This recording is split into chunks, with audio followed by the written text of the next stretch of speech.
When you work at a job at regular intervals, you're going to get paid. For the most part, you're going to get paid with a paycheck. That paycheck is going to come along with some extra information on what's called a pay stub. A lot of people very often just kind of tear that pay stub off and use the check part. But what I want to go through today, and what you're going to be learning a lot about over the course of this week, is the information that's on the pay stub. It's really useful information. It tells you a lot about your job and a lot about where your money's going. So that's useful information that you want to be able to keep track of. So let's take a look at my pay stub, and we'll see kind of an overview of all the information there and what it means.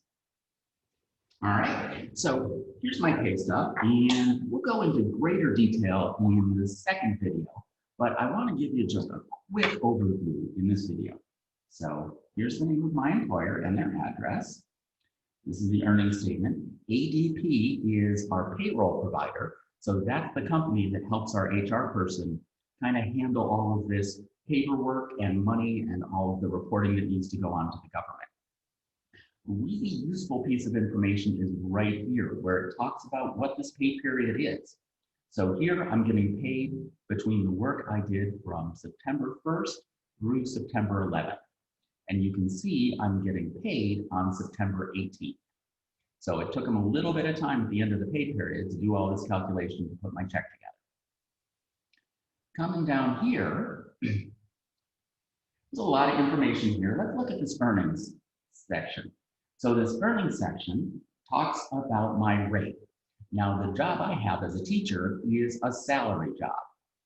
A salary means I get paid the same amount every pay period, whether it's at the beginning of the school year when I'm working super hard, in the middle of the school year where I'm kind of working a normal week, and even the week between Christmas and New Year's where I'm not doing any work at all. Because I'm on a salary, every pay period is going to pay the same amount. If you work an hourly job, this would have your hourly rate, and this would be really information right here. This would tell you the number of hours you're getting paid for.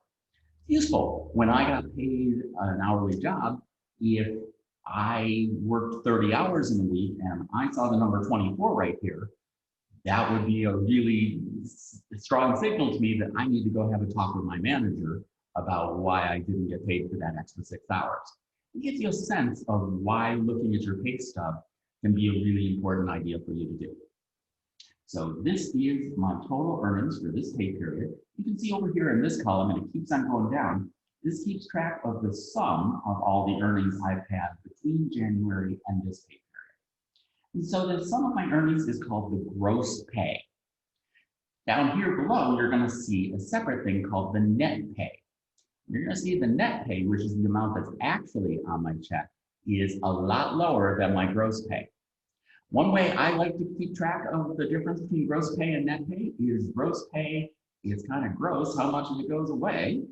And the net pay, I think maybe of like a fisherman. Like I cast a net and I catch some of the fish in the lake, but I don't catch all of the fish.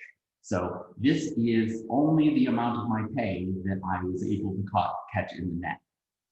Everything else is taken by these deductions. We'll talk in the next video in detail about what those deductions are and why they matter.